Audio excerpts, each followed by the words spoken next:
children, how are you all?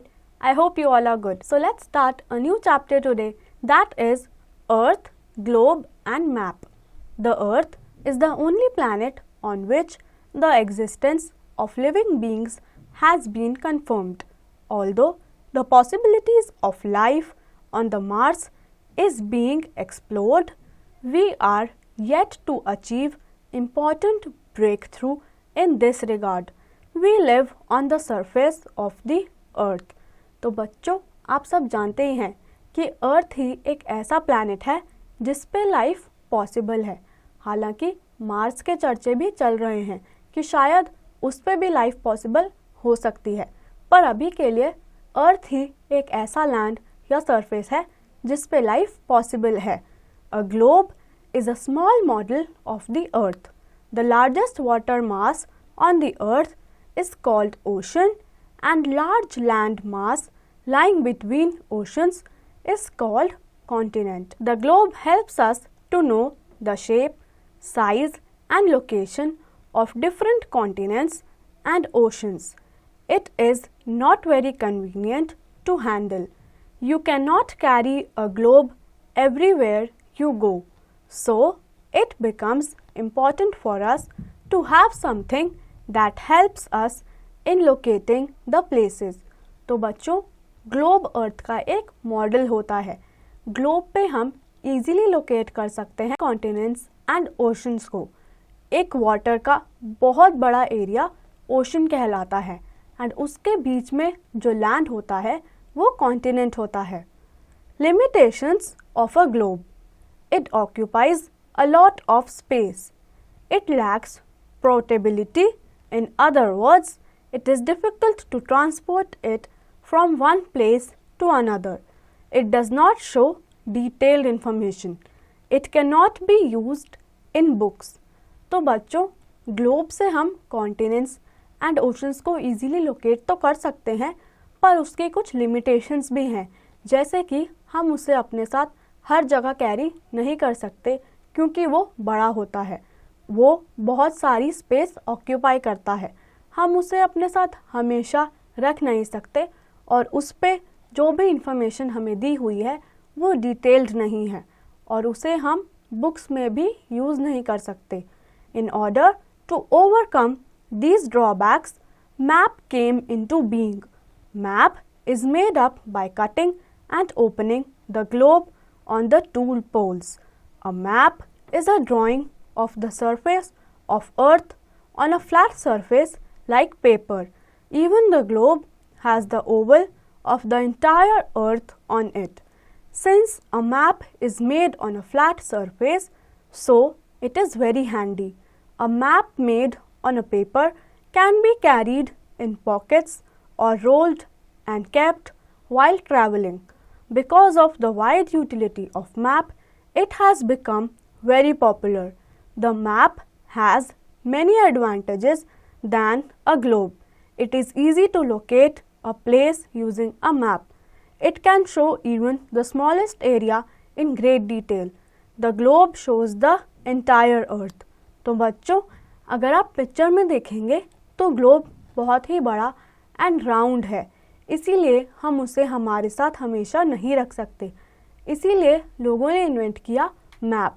Map को एक flat surface पे बनाया जाता है एंड हम उन्हें ईजीली अपने साथ कैरी कर सकते हैं. हम जहाँ भी जाएं मैप को रोल करके अपनी पॉकेट में साथ ले जा सकते हैं एंड मैप पे हर एक जगह की डिटेल्ड इन्फॉर्मेशन हमें ईजीली मिल सकती है. The use of map makes it possible to see the whole of Earth's surface at one time, but it also has some limitations. तो बच्चों, मैप की मदद से हम इजीली अर्थ का पूरा सरफेस एक ही जगह पे देख सकते हैं, पर मैप की भी कुछ लिमिटेशंस हैं. Limitations of map. It is not fully flat, so cannot be used in books. To show all the features of Earth on a single sheet is not possible for it. Surface of the earth is curved and it is not easy to show curved surface of the earth. It lacks accuracy. Despite many limitations, maps are useful in many ways. तो बच्चों maps की कुछ limitations हैं, जैसे कि वो fully flat नहीं है, इसीलिए हम उन्हें बुक्स में यूज़ नहीं कर सकते. अर्थ का सरफेस कर्व्ड है एंड हम कर्व्ड सरफेस को फ्लैट चीज़ पे अच्छे से एक्यूरेटली नहीं दिखा सकते. पर इसके सिवा मैप की कुछ एडवांटेजेस भी हैं और वो हमारे लिए यूज़फुल भी है. They can be used to show whole of the earth और small part of Earth's surface. Separate maps can be made for continents, countries, cities, or even neighborhood. Size of map varies according to location covered. It is easily portable. तो बच्चों जो map होता है वो अर्थ का पूरा part या फिर छोटा सा पार्ट भी हमें दिखा सकता है. हम चाहें तो continents, countries, states and even अपने नेबरहुड का एक अलग मैप बना सकते हैं. Atlas, the collection of a number of maps in the form of a book is called an atlas. Let us see how a map uses some special elements that help us to locate the place correctly. तो बच्चों एक ऐसी book जिसमें हमें बहुत different type के map मिल जाते हैं उसे हम एटलस बोलते हैं. अब हम देखते हैं कि मैप कैसे स्पेशल एलिमेंट्स को यूज़ करके डिफरेंट जगहों को लोकेट कर पाते हैं. Fact to know, a person who makes maps is called cartographer and the skill of making maps is called cartography. तो बच्चों जो इंसान मैप बनाता है उसे हम कार्टोग्राफर कहते हैं एंड मेकिंग ऑफ मैप को हम कार्टोग्राफी कहते हैं. Language of maps. Language of maps incorporates the colors, signs, symbols, directions and scales that are used to depict various locations and their details. It is necessary to learn these languages to read the map correctly. तो बच्चों जो map की language होती है उसमें बहुत सारे colours, science and symbols का यूज़ होता है. हमारे लिए इम्पॉर्टेंट है कि हमें उन कलर्स, साइंस या सिंबल्स का मतलब पता हो. Directions on the map. There are 4 major directions on a map. They are the north, the south, the east and the west. All countries in the world have adopted strict uniform ways of naming these directions. Directions can be easily studied with the help of a map. तो बच्चों map पे हमारे पास 4 major directions होती हैं. North, south, east and west. हमारे लिए ज़रूरी है कि हमें डायरेक्शंस पता हों जिससे हम लोकेट कर सकें कि कौन सी कंट्री या कौन सा कॉन्टिनेंट किस डायरेक्शन में है. See the map of India given along side. Top of map is known as north. South is always directly opposite to north, that is towards the bottom of map. To the right side is east. To the left side is west. तो बच्चों अगर आप side में दिए हुए map पे देखेंगे तो टॉप पे नॉर्थ डायरेक्शन है, बॉटम पे साउथ डायरेक्शन, लेफ्ट साइड में west direction and right side में east direction. In India's map, Jammu and Kashmir is in the north, Tamil Nadu is in the south, Gujarat is in the west, Assam is in the east. तो बच्चों अगर आप India के map में देखेंगे तो Jammu and Kashmir north direction में है, तमिलनाडु साउथ डायरेक्शन में, गुजरात वेस्ट डायरेक्शन में एंड आसाम ईस्ट डायरेक्शन में. Sub directions. Apart from major directions there are 4 sub directions.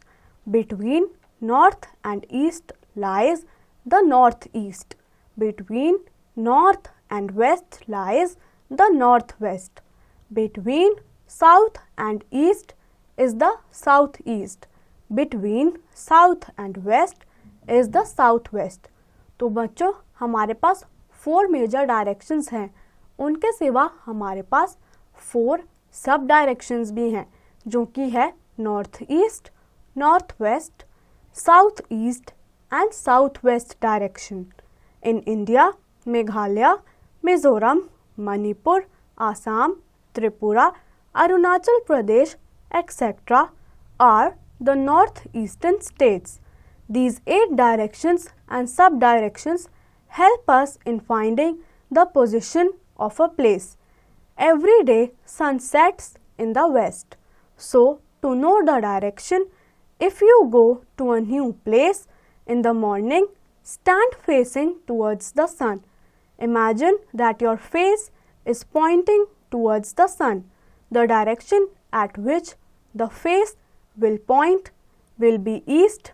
The back will be pointing towards the west. Your right hand will point towards the south and your left hand will point towards the north direction. The map shows the basic system of the direction. तो बच्चों, India के कुछ states जैसे कि Meghalaya, Mizoram, Manipur, Assam, Tripura and Arunachal Pradesh north eastern states कहलाते हैं. Directions की मदद से हम किसी जगह की पोजीशन जान पाते हैं. जैसे कि अगर आप कहीं घूमने जा रहे हैं एंड आपको डायरेक्शन पता करनी है तो आप सन के टूवर्ड्स फेस करके खड़े हुए. आपके सामने ईस्ट डायरेक्शन होगा, आपकी बैक पे वेस्ट डायरेक्शन, आपके राइट हैंड साइड पे साउथ होगा एंड आपके लेफ्ट हैंड साइड पे नॉर्थ डायरेक्शन होगा. Scale. We show size and distance between the places on a map with a centimeter scale. A scale is actually a ratio between the distance of 2 places on the map and the actual distance of the same 2 places on the ground. तो बच्चों, map पे हम scale के हिसाब से distance बताते हैं, जैसे कि ratio between distance of 2 places on the map and the actual distance of the same 2 places on the ground. If the distance between Delhi and Dehradun is 250 kilometers and the same distance is measured to be 2.5 centimeter on a map, then 1 centimeter of the map represents 100 kilometers on the ground. Maps are always drawn according to a measurement scale. It is generally given in a corner of the map. तो बच्चों, अगर आप example लें, Delhi and Dehradun के बीच 250 kilometres का distance है जो map पे 2.5 सेंटीमीटर की तरह दिखाया जाता है. मतलब उसके बीच 100 kilometres on the ground map पे रिप्रेजेंट करे जाते हैं. मैप हमेशा एक मेजरमेंट स्केल के अकॉर्डिंग ही बनाया जाता है. A scale where 1 centimetre on the map represents 100 kilometres on the ground. तो बच्चों, ये एक ऐसा स्केल है जहाँ पे 1 सेंटीमीटर रिप्रेजेंट करता है 100 kilometres. Colours and symbols. There are various standard colours and symbols to show different features like oceans, seas, mountains, plains, deserts, cities, roads, railways, etc. on a map. You must know these colors and symbols as they are very useful in reading a map. Some of the representative colors are given below. तो बच्चों, कुछ colours and symbols होते हैं जो कि हमें map पे different features दिखाते हैं, जैसे कि oceans, mountains, plains, deserts etcetera. तो हमें ज़रूर पता होना चाहिए कि कौन सा कलर या कौन सा सिंबल किस फीचर को रिप्रेजेंट कर रहा है. Blue represents water bodies. Deep blue represents deep water and shallow waters are represented by light blue. Dark brown represents high mountains and light brown shows lower mountains and hills. Yellow shows highlands or plateaus. White shows the snow-covered areas. Green shows the plains and lowlands. तो बच्चों, ये सारे respective colours हमें respective features बताते हैं. इसीलिए important है कि हमारे पास इन कलर्स एंड उनके मैचिंग फीचर्स की इंफॉर्मेशन हो. In such colored maps, a key is provided with it. It mentions the depth or height from sea level for each color. Maps are also marked with certain symbols which represent cities, capitals, ports, railways, bridges, roads, airports, hospitals, post offices, rivers, boundaries, houses, forests, tanks, churches, temples, etc. तो बच्चों coloured map में की provided होती है जो mention करती है depth और height from sea level for each colour. तो ज़रूरी है कि हमें कलर्स एंड सिंबल्स की इंफॉर्मेशन हो। इसके अलावा मैप्स पर और भी सिंबल्स होते हैं जो डिफरेंट जगह को रिप्रेजेंट करते हैं, जैसे कि cities, capitals, railways, roads, airports, houses, etcetera. So this brings us to the end of this chapter. I hope आप सभी को ये चैप्टर अच्छे से समझ आया होगा और आप इसकी एक्सरसाइज की प्रैक्टिस खुद से करेंगे।